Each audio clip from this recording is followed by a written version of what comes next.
can't get over the way they all go on about it. Like it's some film or telly programme or something.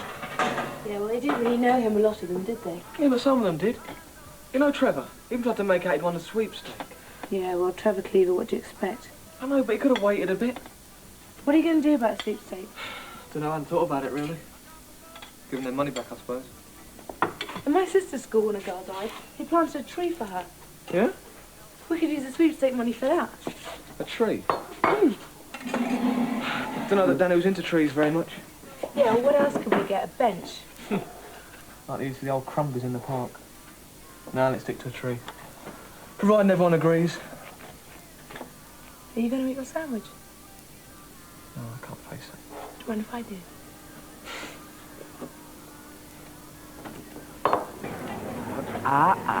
Well, what's that tell me wants him? Look, don't tell him why. Just tell him he does, all right? Sam, the boy. At least they're leaving you alone now. Hey, Ziggy! Yeah, since he started screaming now. Ziggy, Yeah, what? Miss Roger wants you in the gym. What now? Yeah. Oh, heavens above. Come here, Cal. I can't get much closer, Rob. I just want to make sure you're there. What do you mean? I don't know. It's just that You're really cut up about Danny, aren't you? it could happen to any of us, you know. 1 minute a year, and next minute, I'm thinking if it happened to you or Zig. It's not going to happen, though. You don't know, Cal, it could. Look, we're going to be here for a long time yet. I hope so. Do you think you go anywhere? You know, after? I don't know. Don't seem to make no sort of sense at all. Just nothing. That's it. I get two, three. It's Zig! I don't believe this. Out of the way. On, Ted. Come on, boy. Come on, Greasy, come on. Come on. Will you surround me? I wish I could buy this. I really like it. Oh, I can't see. Do my knees look too lovely? No, they look lovely. How much is this? I think it's £12. Can I take it home? Ask my mum if I can have it. Oh, it's really hopeless. Can I? Do you really think she'll give you the money? I suppose so. Oh, look, is there a mirror anywhere? A big mirror? Yeah, I know where there's one. In the hall, Mrs. Beasley's been using it for drama. Oh, I'm going to go and have a look. Oh, Chrissy, you said you promised. Look, I'm only going to look in the mirror. I'm not going to hurt it, right? Sit down, Mr. C. Ah, look at this state, Lucy. Will you just allow me to slow it down? Oh, no! Oh, I'm sorry about that. What on earth is going on here? Harry, Clever! Get away from me! Stop that! Immediately, stop it! What is this? Whose idea was this? Sir, I wasn't going to bring you so a bit within. I was trying to get away from you, Right, well, I'll have that for a start. Stop it! I'll have you both in detention tonight, and you can go and ask Mr. Griffiths for a bucket of water and a mop and clean up this corridor. This is a disgrace, do you know that?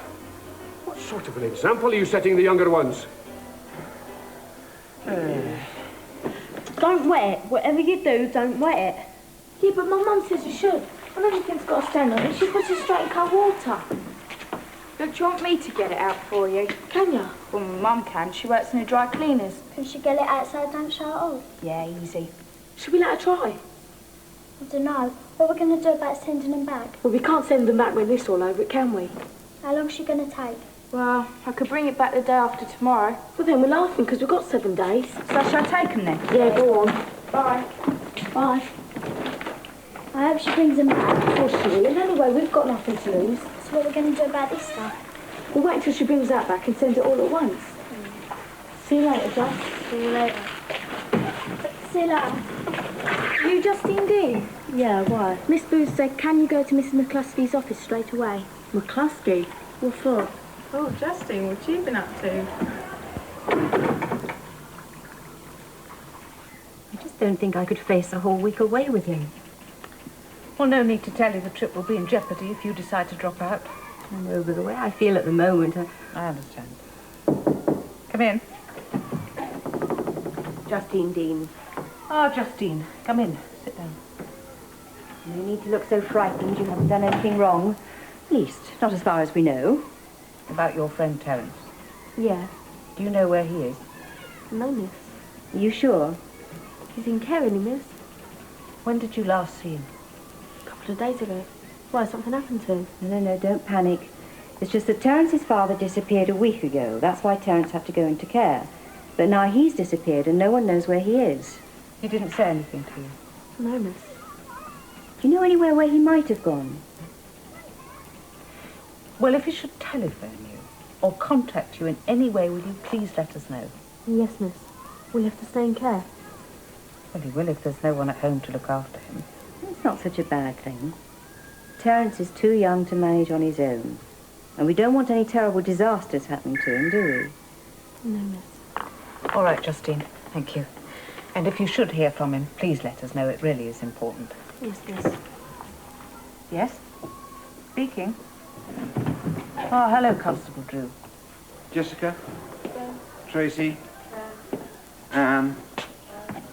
Roger? Sir. Robbie? Yes, sir. Now, Mrs. McCluskey has asked me to tell you all that there will be a memorial assembly held for Danny Kendall on Friday morning. The exact time and place will be announced later. Sir, Yes, Luke? we were wondering, could we plant a tree for Danny?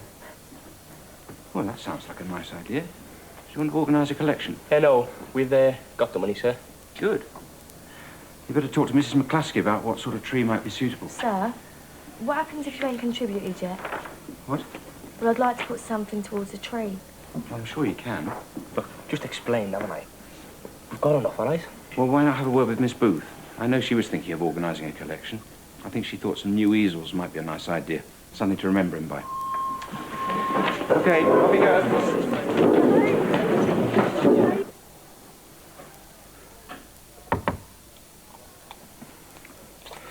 Come in. Yes? Mr. McCluskey wants to see you, sir. Right.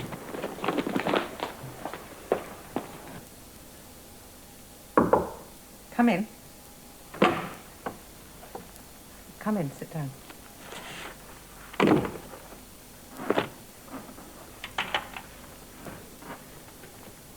You have some news? Yes. I've just heard there won't be an inquest. And? Danny died of natural causes. The post-mortem showed it was a brain hemorrhage. A recurrence of his old illness. They think the excitement of stealing the car may have precipitated it. But basically, it could have happened at any time. I see. This must come as a great relief to you. Well, when a boy is found dead in one's car, I couldn't imagine that there could have been any foul play, but all the same, it is good to have it confirmed. Of course, with hindsight, one can see that this may have been a factor in his delinquency. Had I known he was still so ill, it goes without saying that I would have made allowances for him. Well, too late now. Sadly, yes.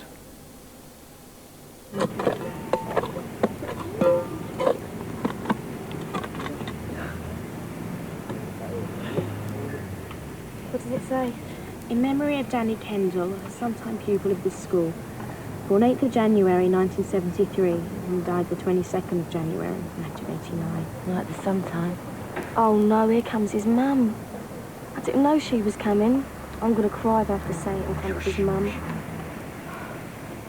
Bronson, 0 and all. I don't know how he's got the nerve. Why? Said it was natural causes. You what? So in all the grief he gave Danny, never started it off then, no? No, why did it? Sleeping rough can't have done him any good, Vince. Shut up. Did Bronson go to his funeral? Hey, no, he never. See, did you go? Boys, come on, a little bit of finesse here to be nice. Oh, sorry, it's dead, isn't it? all right, son. For those of you who haven't met her before, this is Mrs. Kendall, Danny's mother. We'd all like to thank you very much for coming. Now, before we move in for the main service, and while we plant the tree, I know there are those of you who would like to remember Danny in your own words. The first time I knew anything about Danny was when he started to speak in Wall.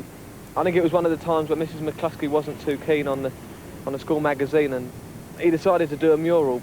You know, but the trouble was everyone else wanted to use the wall for graffiti, to say all the things we weren't allowed to say in a school magazine. And one day Danny got really fed up with him. He nearly coshed me once because I wrote something on a bit of the wall he didn't want me to use. I mean, I didn't mind. Well, you didn't because, well, that was just Danny. You know, that was Danny's way. No point in you getting wound up. I know I'm going to miss him. None of us who knew Danny will ever forget him. There wasn't anybody else quite like him, and I think from time to time he took all of us by surprise.